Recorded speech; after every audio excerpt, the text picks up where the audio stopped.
میرے بھائیوں، ہم اور آپ ابھی عید الفطر کے تہوار سے فارغ ہوئے ہیں۔ ہمارے دو ہی تہوار ہیں، ایک عید الفطر ہے، ایک عید الاضحیٰ ہے، اور ہمارے دونوں تہوار بہت ہی صاف ستھرے تہوار ہیں۔ ہمارے کسی تہوار میں نہ ناچ گانا ہے، نہ دوسرے کی عبادت گاہ کے سامنے جا کر کے ڈانس کرنا ہے، نہ شراب پینا ہے، نہ ہنگامہ کرنا ہے، نہ کسی کو گالی دینا ہے۔ ہمارا دونوں تہوار بہت ہی پاک صاف تہوار ہے۔ عید کا تہوار آیا، دنیا کے کروڑوں مسلمان عیدگاہ پہنچے۔ حکومت نے اتر پردیش میں آدیش جاری کر دیا، سڑک پہ نماز نہیں پڑھ سکتے۔ مسلمان نے قانون نہیں توڑا، مسلمان پلٹ کے پوچھ سکتا تھا۔ سارے مذہب والوں کے لیے سڑک پر عبادتیں ہو سکتی ہیں، جلوس نکل سکتے ہیں، یاترائیں نکل سکتی ہیں۔ ساون کے مہینے میں بنارس سے الہ آباد کا پریاگ راج کا جو ہائی وے ہے، ایک طرف کا راستہ پورا بلاک ہو جاتا ہے۔ تب تو مسلمان نے نہیں کہا کہ صاحب آپ تو سڑک پر اپنی عبادت کر رہے ہیں۔ جب بھارت کا سنویدھان یہ کہتا ہے کہ بھارت میں مذہب کے آدھار پہ، دھرم کے آدھار پہ کسی کے ساتھ کوئی بھید بھاؤ نہیں ہوگا، تو کیسے یہ بھید بھاؤ ہو رہا ہے؟ اسی بھارت کے ایک اسٹیٹ میں اعلان کیا گیا کہ عید کی چھٹی کینسل کر دی جاتی، عید پر چھٹی نہیں ہوگی۔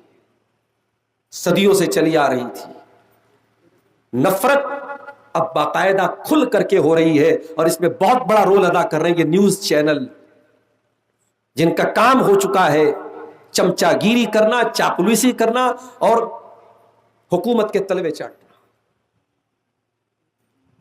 اور ابھی آپ حالات دیکھیے، وہ سو کالڈ پولیٹیکل پارٹیاں جن پر ہمیں بڑا ناز تھا کہ صاحب یہ سیکولر پارٹیاں ہیں، جب ہمارا مدعا آیا، ہماری مسجدوں کا مدعا، ہماری عیدگاہ کا مدعا، ہمارے قبرستان کا مدعا، آپ کیا سمجھتے ہیں یہ وقت بل کیا ہے؟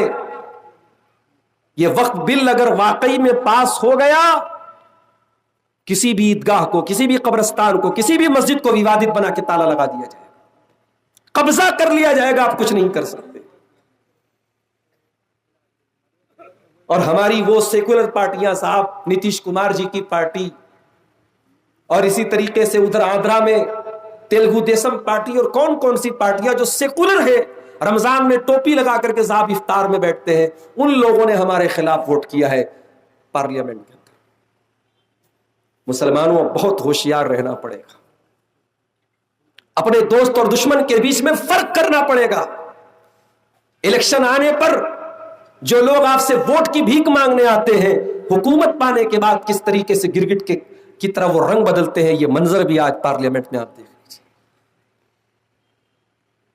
ان حالات میں مسلمانوں نے عید کا تہوار منایا، اور مجھے بہت خوشی ہے، ہم نے بہت شانتی کے ساتھ منایا، کہیں کوئی ہنگامہ نہیں ہوا۔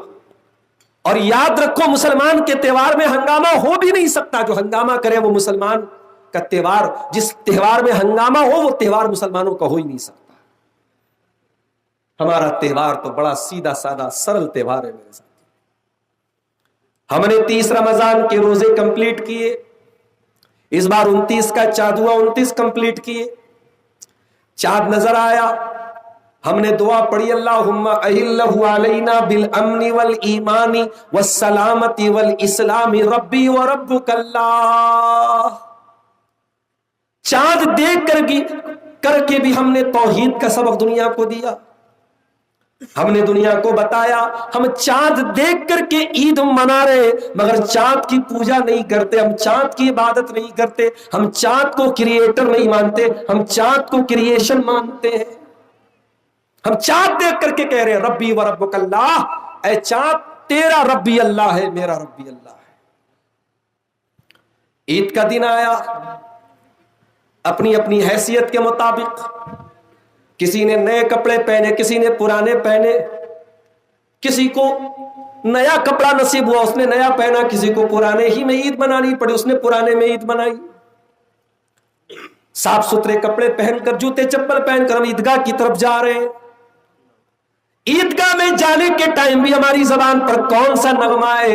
ہم اپنی تعریف نہیں کر رہے، اپنے کپڑے کی تعریف نہیں کر رہے، اپنے جوتے کی تعریف نہیں کر رہے، ہم عیدگاہ میں جانے کے ٹائم بھی اللہ کی تعریف کر کے جا رہے ہیں۔ اللہ اکبر، اللہ اکبر، لا الہ الا اللہ، واللہ اکبر، اللہ اکبر وللہ الحمد۔ ہم عیدگاہ میں پہنچ کر کے بھی اللہ کی تعریف کر رہے ہیں۔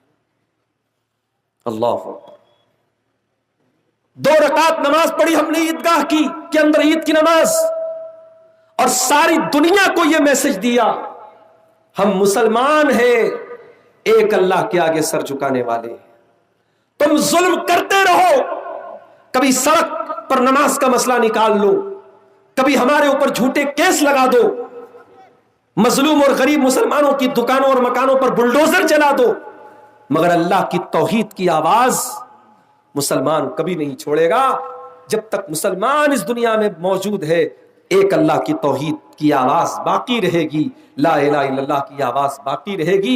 ہم نے عید کی نماز پڑھ کے یہ میسج دیا ہے دنیا کو میرے ساتھ، اور میرے پاس وہ ویڈیو بھی آیا فلسطین کی سرزمین کا، پیچھے مکان ٹوٹے پڑے ہیں، بموں کے دھماکے کی وجہ سے سارا محلہ ٹوٹا پڑا ہے، سارے مکان ٹوٹے پڑے ہیں۔ رانگا والوں، آپ تو عید کی چاند رات کو اپنے بچوں کے لیے چپل خرید رہے تھے، میری ماں بہنوں تم تو اپنے لیے بالوں میں لگانے والی ہیئر بینڈ اور ہیئر کلپ اور کان میں پہننے والی ایئر رنگ اور ناک میں پہننے والی نتھنی اور ہاتھوں میں پہننے والی چوڑیاں اور کنگن خرید رہی تھی، اور ادھر فلسطین کی سرزمین پر، غازہ کی سرزمین پر وہ چھوٹے چھوٹے بچوں کے چیتھڑے اٹھا رہے تھے وہاں کے بابا۔ بچوں کے چیتھڑے اڑ رہے ہیں، عورتوں کے چیتھڑے اڑ رہے ہیں، مگر واللہ ان کے حوصلے کی داد دینی پڑے گی، ان کی ہمت کی داد دینی پڑے گی، ان کی جواں بردی کی داد دینی پڑے گی۔ مکان ٹوٹ گئے ہیں، بچے مر چکے ہیں، گھر ٹوٹ چکا ہے، دل نہیں ٹوٹا، حوصلہ نہیں ٹوٹا۔ عید کی نماز پڑھ رہے ہیں، مکان ٹوٹے پڑے ہوئے ہیں، رہنے کو ٹھکانہ نہیں ہے، عیدگاہ کا انتظام بھی نہیں ہے، وہیں زمین پر اپنا اپنا مصلی بچھا کر کے عید کی نماز پڑھی جا رہی ہے۔ ان کا ویڈیو دیکھ کر میرے پیارے ساتھیوں، کون سا درد مند مسلمان ہے جس کی آنکھ سے آنسو نہ جائے؟ ان غریب فلسطینی بھائیوں کو بھی کبھی یاد کر لیا کرو میرے ساتھی، اس عید کی خوشی میں ان کو بھی یاد کر لو میرے ساتھی۔ آپ اپنے گھر میں بیٹھ کر کے سوئیاں کھا رہے ہیں، مٹھائی کھا رہے ہیں، ان بیچاروں کو ایک ٹائم کا کھانا بھی مشکل سے نصیب ہوتا ہے۔ دنیا کے مختلف فلاحی ادارے، رفاہی ادارے جب وہاں پیکٹس لے کر کے پہنچتے ہیں، ہوائی جہاز سے، ہیلی کاپٹر سے، چھوٹے چھوٹے بچے دوڑ پڑتے ہیں، کئی دنوں کے بعد ان کو کھانا ملتا ہے۔ یہ زندگی بھی وہ گزارتے ہیں میرے پیارے ساتھی۔ اللہ ہمارے ان فلسطینی بھائیوں کی مدد فرمائے۔ 2 چیزیں ہمیشہ اپنی زندگی میں یاد رکھو میرے ساتھی، جو ملا ہے اس پر اللہ کا شکر ادا کرتے رہو، اور جو نہیں ملا ہے اللہ سے مانگتے رہو۔ یہ 2 کام کرتے رہو گے تو اللہ سے جو تعلق ہے، جو ریلیشن ہے، وہ بنا رہے گا۔ اللہ سے اپنا تعلق مضبوط کرنا ہے، یہ 2 کام شروع کر دو۔ جو ملا ہے اس پر اللہ کا کنٹینیو شکر ادا کرتے رہو۔ ارے تم کو بہت کچھ ایسا ملا ہے جو دنیا کو نہیں ملا ہے۔ اگر آپ اپنے غربت پر پریشان ہے کہ صاحب ہم بڑے غریب ہیں، ہمارا گھر بڑا چھوٹا موٹا ہے، ہمارے گھر میں ٹائل نہیں ہے، ماربل نہیں ہے، اللہ کا شکر ادا کرو، دنیا میں کروڑوں لوگ ایسے جن کے پاس گھر ہی نہیں ہے۔ اگر آپ کو یہ لگتا ہے کہ صاحب ہمارے گھر میں دیسی چکن نہیں بنتا، ہمارے گھر میں بہترین بریانی نہیں بنتی، ہمارے گھر میں اچھا کھانا نہیں بنتا، دنیا کے کروڑوں لوگ ایسے ہیں جن کو کھانا ہی نصیب نہیں ہوتا ہے، جن کے بچے بھوک کی وجہ سے مر جاتے ہیں، جن کی عورتیں بھوک کی وجہ سے اپنا جسم بیچ دیتی، اپنی عزت کا سودا کر